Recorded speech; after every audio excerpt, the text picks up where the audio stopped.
All right, moving on. It seems that as we are watching, the Catholic world is still waiting for its next pope. Black smoke has appeared from a chimney atop the Sistine Chapel at the Vatican for a second day on Thursday. This means that cardinals meeting in a secret conclave did not elect a new pope during their two morning ballots. Crowds in St. Peter's Square watched quietly, some in prayer, others following the moments on the big screen.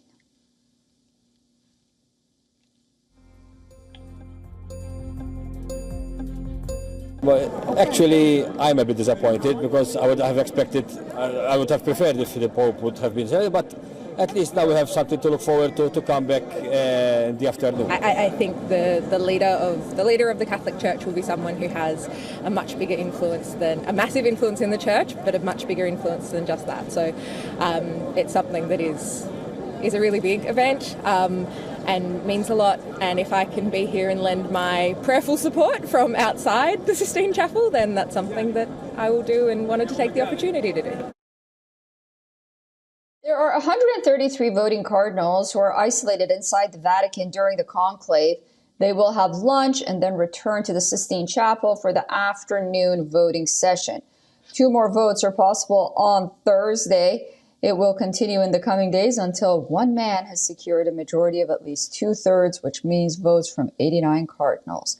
At the end of each voting session, the cardinals burn the ballots. Black smoke means the cardinals haven't reached a consensus. And white smoke means there's a new pope. It's been centuries since a pope has been chosen in the first round of voting. The elections of Pope Benedict and Francis were swift by historical standards. Both popes were appointed on the second day of voting. Benedict required 4 rounds of voting and Francis took 5. Pope John Paul II, Benedict's predecessor, took slightly longer. He was elected in 1978 on the 3rd day of voting in the 8th round. The conclaves held earlier in the 20th century took more time.